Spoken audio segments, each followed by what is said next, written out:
ओम नमो भगवते वासुदेवाय।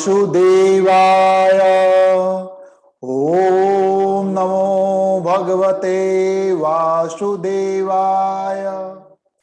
ओम नमो भगवते वासुदेवाय। नारायणं नमस्कृतं नरं चैव नरोत्तमं देवीं सरस्वतीं व्यासं ततो जयमुदीरये। शृण्वतां स्वकथा कृष्ण पुण्यश्रवणकीर्तना हृदयन्तस्थो हि अभद्राणि विदुनोति श्वेत्रशताम्। नस्ते प्रायेषु अभद्रेषु नित्यं भागवत सेवया भगवते उत्तम श्लोके भक्तिर्भक्ति नैष्ठिकी। हरे कृष्णा कृष्ण कृष्णा हरे हरे, हरे राम राम राम हरे हरे। हरे कृष्णा। श्रीमद् भागवतम प्रथम स्कंद तृतीय अध्याय। समस्त अवतारों के स्रोत कृष्ण।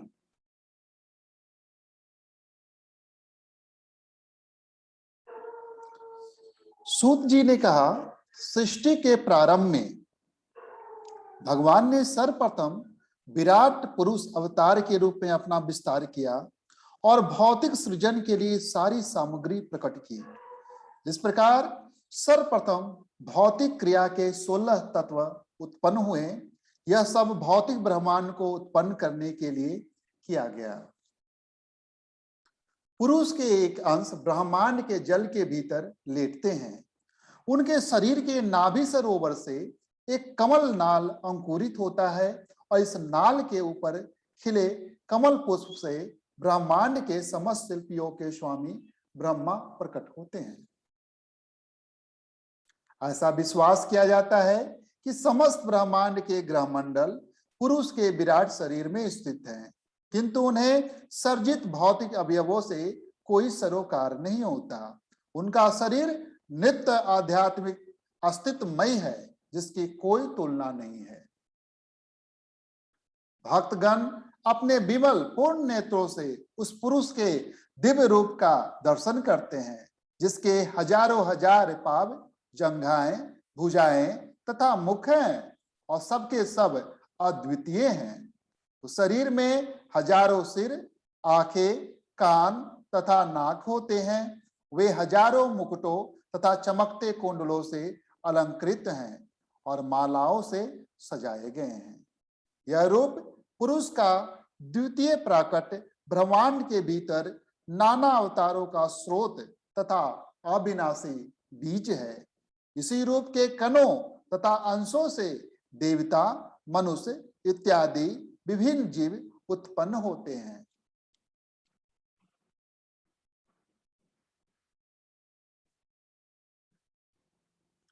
सृष्टि के प्रारंभ में सर्वप्रथम ब्रह्मा के 4 अविवाहित पुत्र कुमारगण थे, जिन्होंने ब्रह्मचर्य व्रत का पालन करते हुए परम सत्य के साक्षात्कार हेतु कठोर तपस्या की। समस्त यज्ञों के परम भोक्ता ने शुकर का अवतार, द्वितीय अवतार स्वीकार किया और पृथ्वी के कल्याण हेतु उसे ब्रह्मांड के रसातल क्षेत्र से ऊपर उठाया।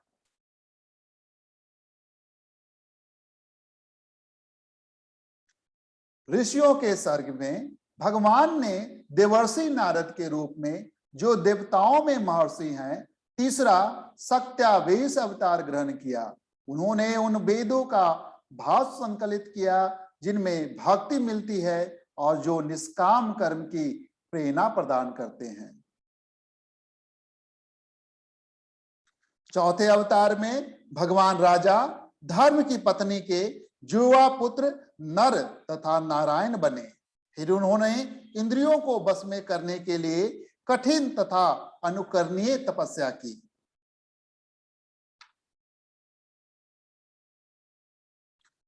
भगवान कपिल नामक 5वां अवतार सिद्धों में सर्वोपरि है। उन्होंने आसुरी ब्राह्मण को सृष्टिकारी तत्वों तथा सांख्य शास्त्र का भाष्य बताया, क्योंकि कालक्रम से यह ज्ञान भी नष्ट हो चुका था। पुरुष के छठे अवतार अत्रि मुनि के पुत्र थे। वे अंसुआ की प्रार्थना पर उनके गर्भ से उत्पन्न हुए थे। उन्होंने अलर्क, प्रहलाद तथा अन्यों यदु, है आदि को अध्यात्म के विषय में उपदेश दिया। सातवें अवतार प्रजापति रुचि तथा उनकी पत्नी आकुति के पुत्र यज्ञ थे। उन्होंने श्याम्भु मनु के बदलने पर शासन संभाला और अपने पुत्र यम जैसे देवताओं की सहायता प्राप्त की। आठवां अवतार राजा ऋषभ के रूप में हुआ। वही राजा नाभि तथा उनकी पत्नी मेरु देवी के पुत्र थे। इस अवतार में भगवान ने पूर्णता का मार्ग दिखलाया, जिसका अनुगमन उन लोगों के द्वारा किया जाता है जिन्होंने अपनी इंद्रियों को पूर्ण रूप से संयमित कर लिया है और जो सभी वर्णाश्रमों के लिए द्वारा वंदनीय हैं।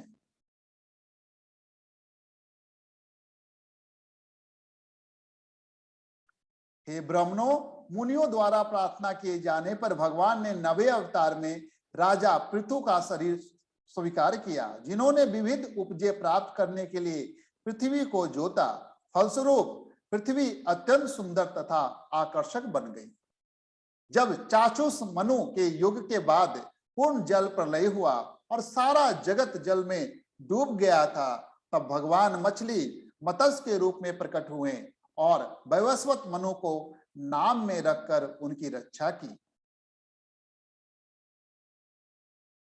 भगवान का 11वां अवतार कच्छप के रूप में हुआ, जिनकी पीठ ब्रह्मांड के आस्तिकों तथा नास्तिकों के द्वारा मथानी के रूप में प्रयुक्त किया जा रहे मंदराचल पर्वत के लिए आधार बनी।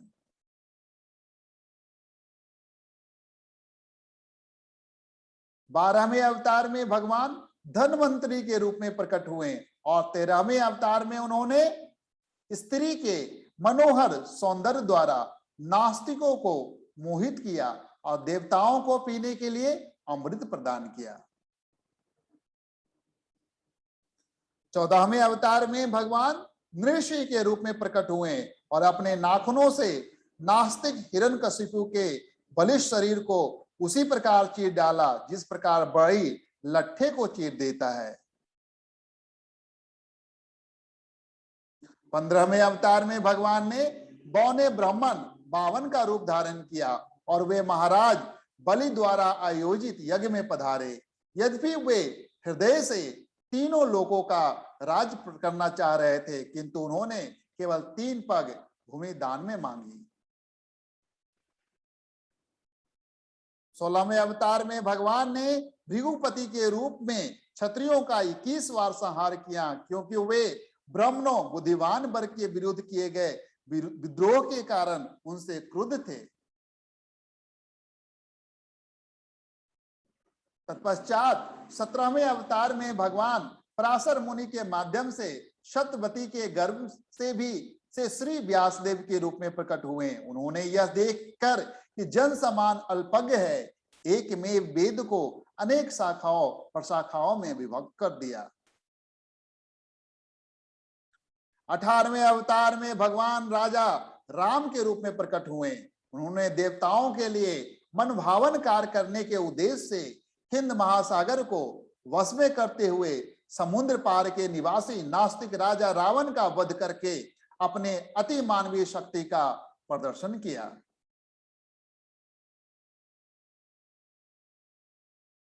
उन्नीसवें अवतार में भगवान वृष्णि वंश में यदुकुल में भगवान बलराम के रूप में अवतरित हुए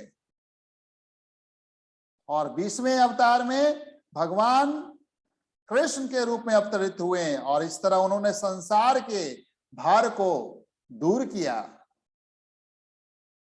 तब भगवान कलयुग के प्रारंभ में गया प्रांत में अजंता के पुत्र बुद्ध के रूप में उन लोगों को मोहित करने के लिए प्रकट होंगे जो श्रद्धालु आस्तिकों से ईर्ष्या करते हैं।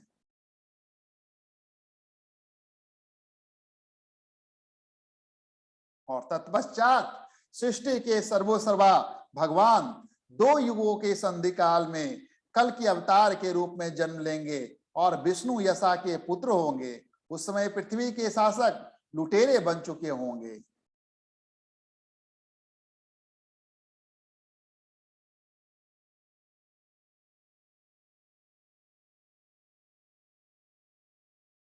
हे ब्राह्मणों, भगवान के अवतार उसी तरह असंख्य है जिस प्रकार अक्षय जल के स्रोत से निकलने वाले असंख्य झरने। सारे ऋषि, मनु, देवता तथा विशेष रूप से शक्तिशाली मनु की संतानें भगवान के अंश या उन अंशों की कलाएं हैं। इसमें प्रजापतिगण भी सम्मिलित हैं। उपयुक्त सारे अवतार या तो भगवान के पूर्ण अंश या पूर्णांश के अंश कलाएं हैं, लेकिन श्री कृष्ण तो आदि पूर्ण पुरुषोत्तम भगवान हैं। वे सब विभिन्न लोकों में नास्तिकों द्वारा उपद्रव किए जाने पर प्रकट होते हैं और भगवान आस्तिकों की रक्षा करने के लिए अवतरित होते हैं।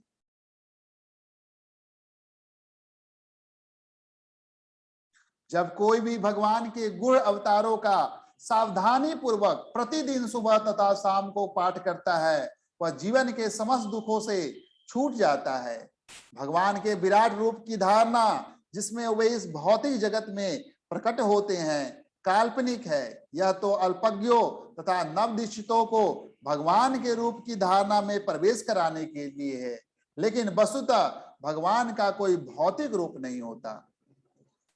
बादल तथा धूल वायु द्वारा ले जाए जाते हैं, लेकिन अल्पज्ञ लोग कहते हैं कि आकाश मेघाच्छादित है और वायु धूलिमय अब मलिन है। इसी प्रकार वे लोग आत्मा के विषय में भी भौतिक शरीर की धारणाओं का आरोपण करते हैं। रूप की इस स्थूल अवधारणा से परे रूप की एक अन्य सूक्ष्म धारणा है जिसका कोई आकार नहीं होता और जो अनदेखा, अनसुना तथा अव्यक्त होता है। जीव का रूप इस सूक्ष्मता से परे है, अन्यथा उसे बारंबार जन्म न लेना पड़ता। जब कभी मनुष्य आत्म साक्षात्कार द्वारा हुए यह अनुभव करता है कि स्थूल तथा सूक्ष्म दोनों शरीरों का शुद्ध आत्मा से कोई सरोकार नहीं, उस समय वह अपना तथा साथ ही साथ भगवान का दर्शन करता है। यदि माया का समन हो जाता है और यदि भगवत कृपा से जीव ज्ञान से संपन्न हो जाता है तो उसे तुरंत आत्म साक्षात्कार का प्रकाश प्राप्त होता है और वह अपनी महिमा में प्रतिष्ठित, महिमा मंडित हो जाता है।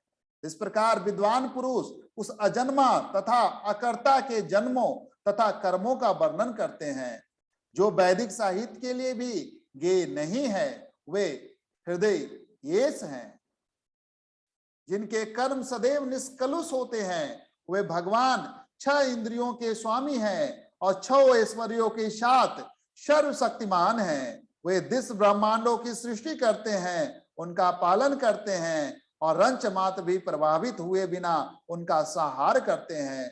वह समस्त जीवों के भीतर विद्यमान रहते हैं और सदैव स्वतंत्र होते हैं।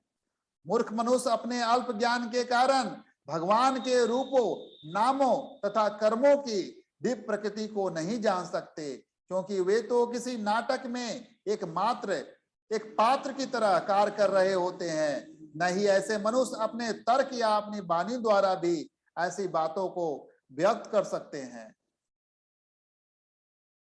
जो बिना हिचक के अबाध रूप से अपने हाथों में रथ का चक्र धारण करने वाले भगवान के चरण कमलों की अनुकूल सेवा करता है, वही इस जगत के सृष्टा की पूर्ण महिमा, शक्ति तथा दिव्यता को समझ सकता है।